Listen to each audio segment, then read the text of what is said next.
देश अभी कोरोना के सबसे बड़े संकट के दौर से गुजर रहा है।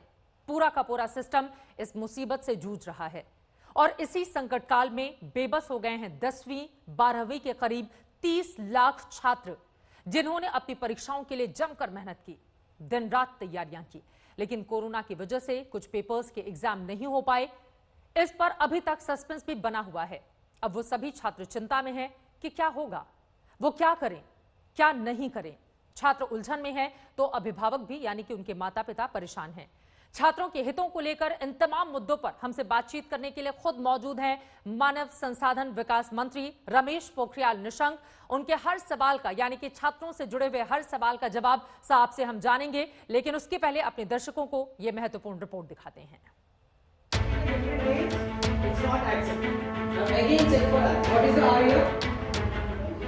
कोरोना का संक्रमण काल नहीं होता तो छात्र अभी रिजल्ट का जश्न मना रहे होते।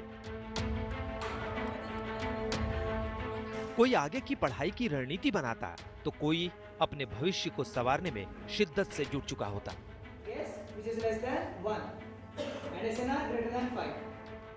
ये कोरोना संकट नहीं होता तो छात्र गर्मी की छुट्टियों की तैयारी कर रहे होते।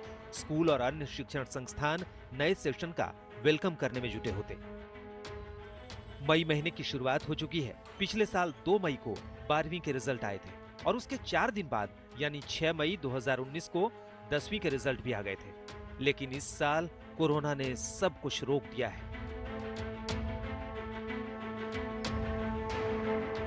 इसका बड़ा असर 10वीं और 12वीं के उन छात्रों पर पड़ा है जो इस साल बोर्ड की परीक्षाएं दे रहे थे। अब सब असमंजस में हैं। कुछ पेपर की परीक्षाएं अभी तक बाकी हैं। देश भर के स्कूल बंद हैं। छात्र परीक्षाओं को लेकर असमंजस में हैं। अभिभावक भी दुविधा में हैं। टीचर भी हालात सुधरने का इंतजार कर रहे हैं। छात्रों का भविष्य अधर में है। महामारी की वजह से देश में 25 मार्च से ही लॉकडाउन लग गया और अब लॉकडाउन 3 भी 17 मई तक घोषित हो चुका है। ऐसे में सवाल है कि लॉकडाउन के बाद 10वीं 12वीं के छात्रों का क्या होगा, बाकी बची परीक्षाओं का क्या होगा, और सवाल यह भी कि बच्चे अपनी आगे की पढ़ाई क्या और कैसे करें। परीक्षाओं को लेकर तो खुद सीबीएसई भी असमंजस की स्थिति में है।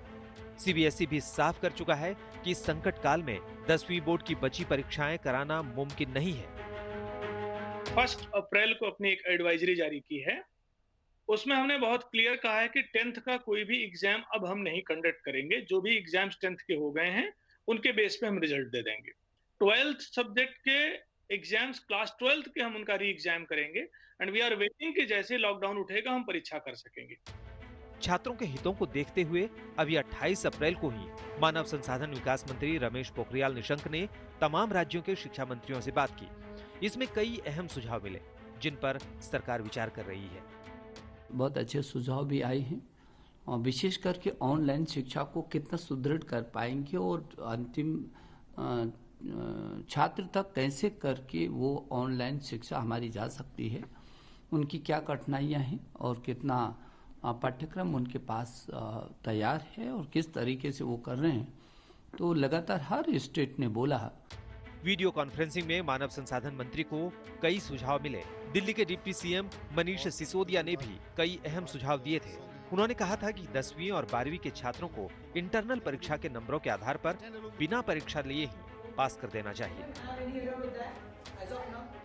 सीबीएसई की परीक्षा को रद्द करें और जैसा हमने 9वीं और 11वीं में किया है कि बच्चों के असेसमेंट के आधार पर, उनके छमाही एग्जाम के आधार पर और बाकी असेसमेंट्स के आधार पर उनके मार्क्स दिए हैं फाइनल एग्जाम में, तो वैसे ही 10वीं और 12वीं की जो बोर्ड की परीक्षा के पेपर्स रह गए हैं, 29 मेन सब्जेक्ट्स के रहे हैं और कुल 83 सब्जेक्ट्स के पेपर रहे हैं, उन सब में भी बच्चों को उसके आधार पर पास किया जाए।